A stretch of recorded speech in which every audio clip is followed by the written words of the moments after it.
Do you ever notice how people only pay attention after the damage is done? They ignore you when you're quiet, laugh when you stumble, and vanish when you're at your lowest.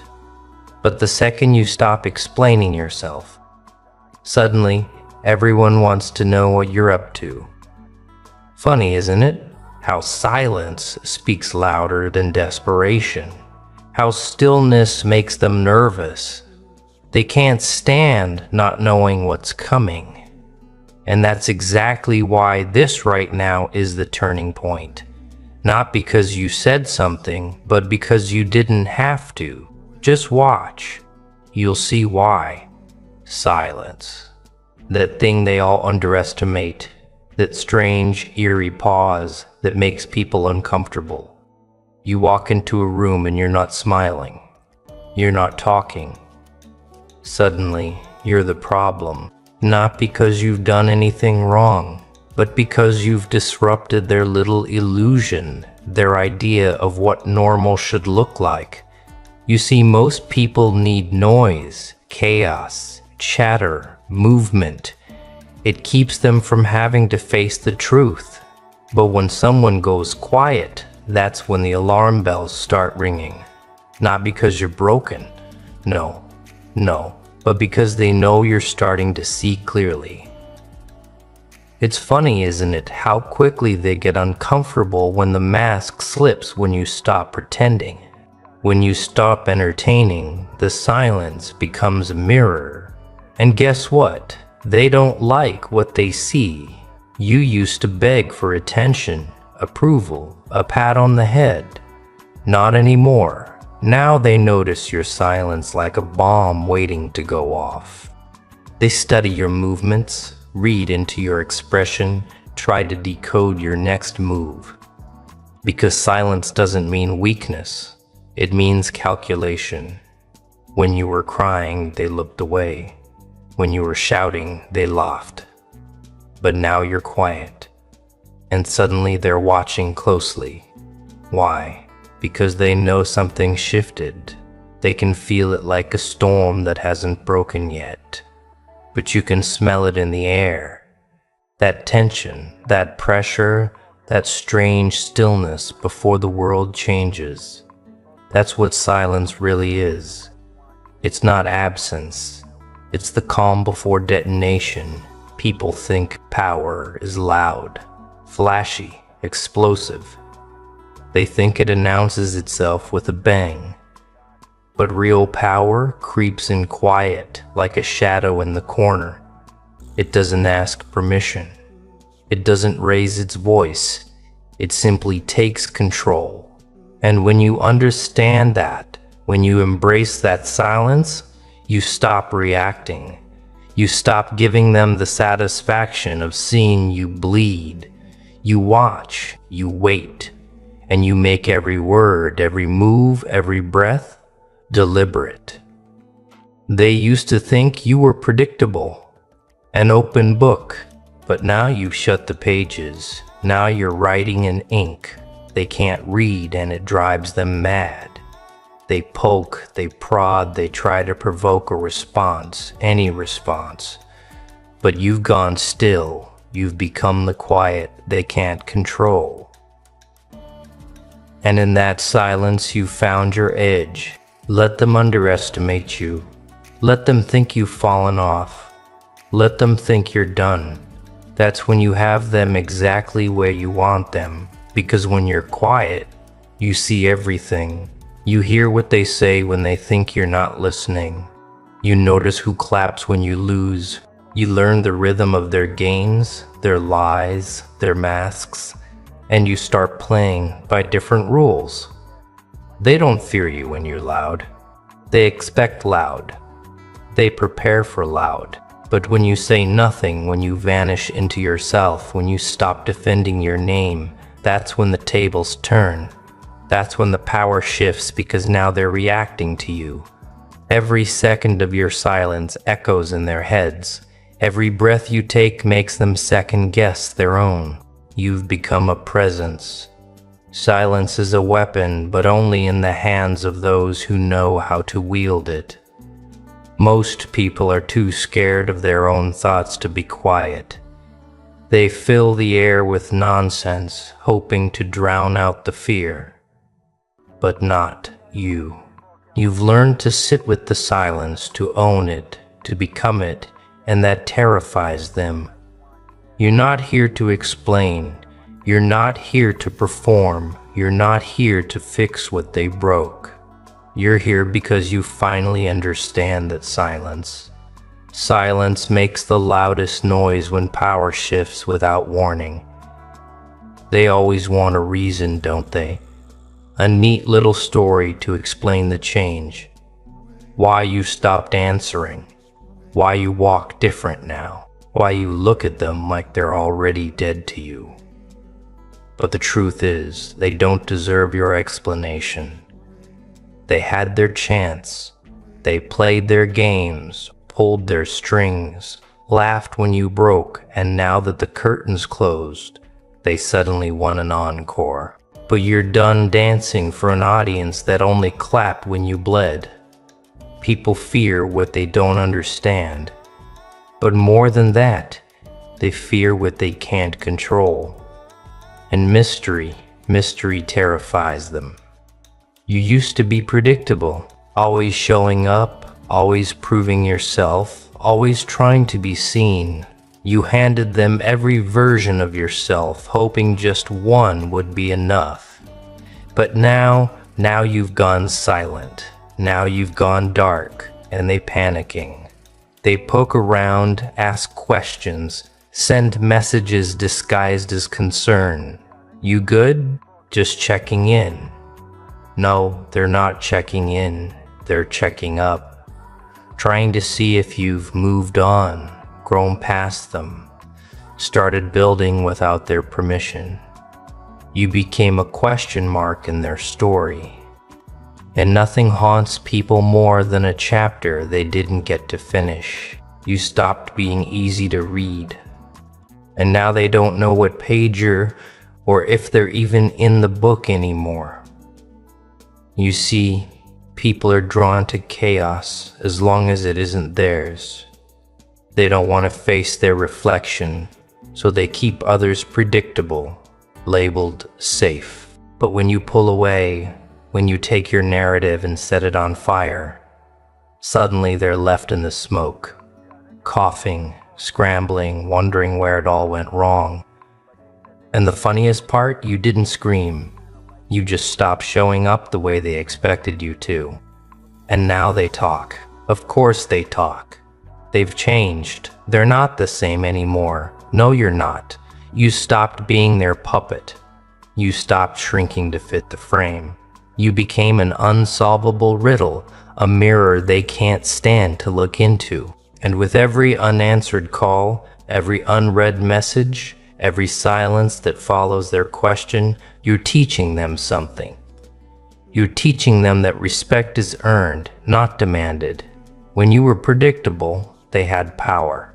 They could twist your words, guilt trip your loyalty, manipulate your light. But now they've got nothing, just static where your name used to echo.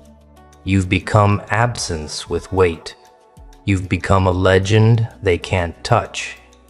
And the more they reach, the more they realize you're gone. Not physically, but mentally, emotionally, spiritually. And they weren't invited where people respect mystery more than explanation. Because mystery can't be manipulated. Mystery keeps them guessing, keeps them chasing ghosts. It reminds them they never really knew you to begin with. They just knew the version you let them see. The obedient one, the hopeful one, the one that kept bending to be enough. But the new you, the quiet you, that's power they can't predict, and what they can't predict. Let them talk. Let them wonder. Let them think what they want. That's part of the art. You've painted yourself in shadow. And now they're squinting at silhouettes, trying to guess what comes next. And in that confusion, in that delicious uncertainty, you've taken back control. You're no longer explaining yourself to people who never listened anyway. You're not giving closure to those who broke you open. You're not being noble. You're being real. Because sometimes the best revenge isn't rage. It's silence. It's showing them how little of your energy they're worth. It's watching them spiral while you build quietly, deliberately, ruthlessly. They think they need answers, but what they really need is to understand that the version of you who needed their approval is never coming back. And when that clicks, when they finally realize they're no longer part of the equation, that's when the panic sets in. That's when the mask slips. That's when they understand. People respect mystery more than explanation. Because mystery, my friend, mystery is power. They want to be heroes in stories they never bled for. They show up only after the smoke clears, wiping dust from their sleeves, like they were there in the fire with you. But they weren't. They were the ones holding the lighter. They watched from the sidelines, whispering, mocking, secretly hoping you'd stay down just long enough for them to rise above you without getting their hands dirty. But here's the part they never expected. You got up. Not gracefully. No, you got up crooked, eyes darker, smile twisted. And they didn't like that version of you because that version of you remembers everything. You remember the silence when you cried out, the laughter behind your back when you stumbled, the eyes that looked past you when you needed someone to look at you and see more than just weakness. And now they come crawling with new words, dressed in fake concern, hoping maybe, just maybe, you'll forget who they were when it mattered. But you don't forget. You count. You catalog. Not out of bitterness, but claw ledger of loyalty, of absence, of betrayal. See, pain has a funny way of carving clarity into you. When everything falls apart, the masks do too. And what's left underneath? It's never what you expected. Friends vanish, family folds, lovers flinch, and there you are in the wreckage realizing the only person who showed up for you was you. That changes a man. It breaks something, yes, but it also builds something. Something sharper, something colder, something that doesn't flinch anymore when people walk away. They say you've become distant, cold, dark. But what they don't understand is that you were forged in darkness. You didn't choose it. It chose you, and now you don't fear it. You wear it like armor. You stopped waiting for a rescue that was never coming. You stopped expecting apologies that were never honest. You stopped playing nice just to keep people who were never real. And they noticed. Oh, they noticed. They talk about how you've changed, but they never talk about what they did to make that change necessary. They remember your reaction, but forget their role. Convenient, isn't it? The way people edit the past to keep themselves innocent. But you remember it all, not to dwell. No, not that. You remember, so you never fall for the illusion again. You remember. So the next time someone tries to hand you poison wrapped in charm, you recognize the taste. This new version of you, it's uncomfortable for them because it has boundaries. It says no. It walks away without explanation. It doesn't apologize for putting itself first. That scares people, especially the ones who benefited from your self-destruction. The ones who feasted on your silence. They miss the old you, not because they loved you, but because the old you was easier to manipulate, more pliable, less danger. But the thing about falling apart is if you survive it, you learn. You learn how to rebuild without the pieces that broke you. You learn the power of solitude. You learn that peace isn't always quiet. It's knowing you don't owe your energy to people who drain it. You learn that love, respect, loyalty, they aren't just words, they're currencies. And if someone isn't willing to pay the price, they don't get a seat at your table. They don't get to ask why you're silent now, why you stopped texting, why you don't show up like you used to. They forfeited the right to your presence when they turned absence into a pattern. And now they're confused, unsettled, watching you rise from a distance, wondering how they lost access to something they thought they'd always have. That's the part they never planned for. That you'd get tired, that you'd grow teeth, that you'd stop bleeding for people who only showed up when it was convenient. So now you walk different, speak different, smile less, but mean it more. You don't perform anymore. You don't seek validation from the same mouths that once spit on your name. You learn to validate yourself.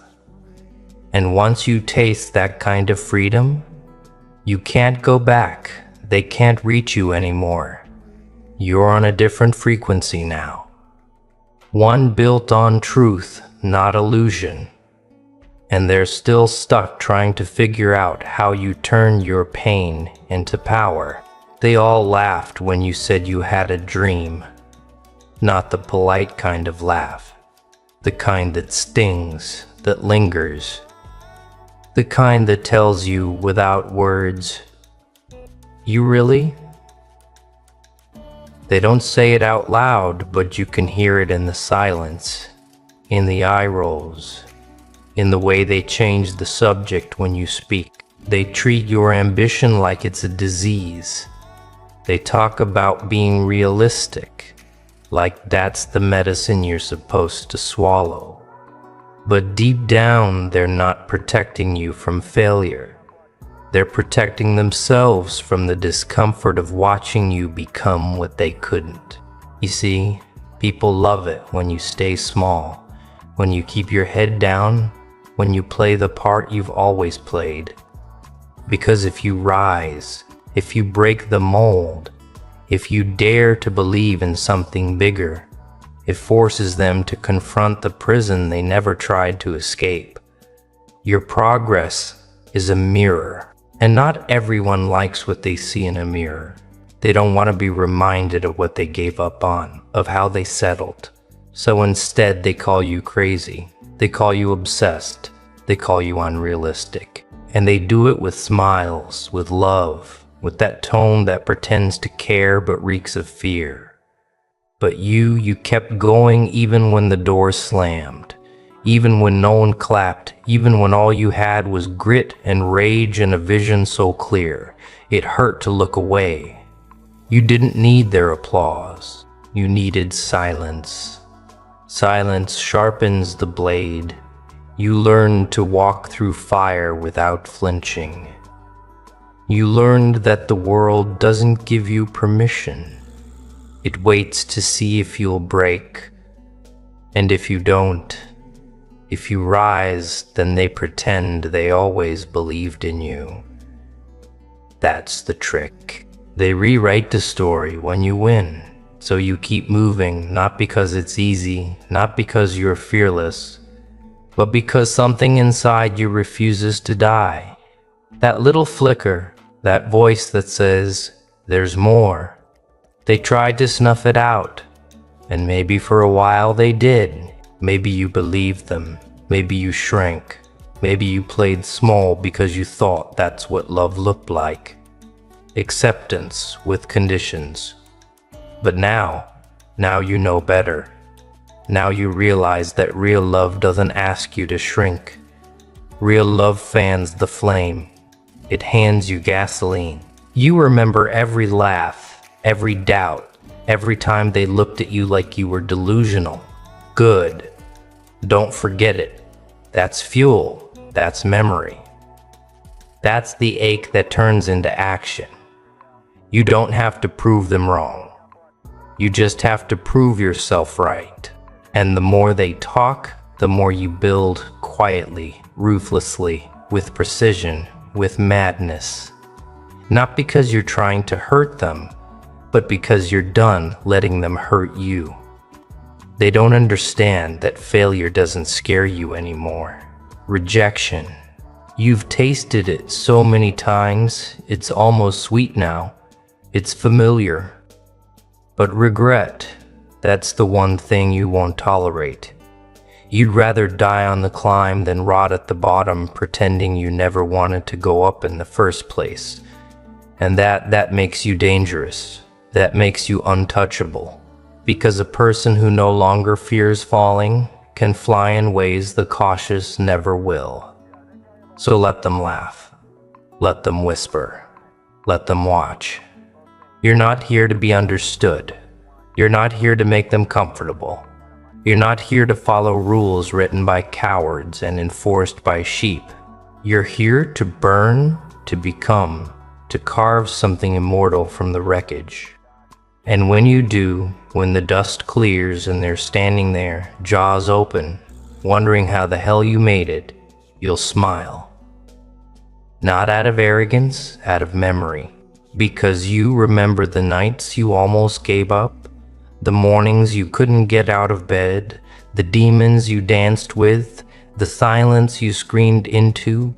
They see the result. They never saw the war, but you did. You lived it. And now you're the storm. They tell you to be patient, to wait your turn, to sit still while life sorts itself out like it's some kind of orderly queue. But you've seen what waiting gets people. Dusty dreams, broken clocks, faces full of fake smiles, pretending everything's okay while the inside rots. Waiting isn't noble. It's a slow death disguised as discipline, and they love that version of you. The quiet one, the tame one, the one that nods along, follows instructions, goes nowhere fast. But you were never made to wait. You were made to move, to push, to bend the world until it screams back. Every second you hesitate is a second someone else grabs what could have been yours. That's the part they don't talk about. That while you're wondering if now is the right time, someone out there is already halfway to the finish line with half your talent, but twice your audacity. Confidence wins, not caution. The world doesn't belong to those who wait. It belongs to those who strike while everyone else is still asking for permission. You think there's some cosmic scoreboard keeping track of how polite you've been? There isn't. There's just noise. And noise doesn't reward the careful. It rewards the loud, the raw, the ones who jump without checking if there's a net. You've been told to prepare, to practice, to perfect before you act. But here's the truth. You'll never be fully ready. No one ever is. The ones who make it, they didn't start because they were ready. They started because they were done waiting. Because they realized life doesn't come with guarantees. It comes with gut checks. And the moment you finally step forward, shaky, unsure, half certain, you unlock something the cautious never will. Moment. And once you have that, the game changes. The funny thing is, people will start calling you lucky. Lucky.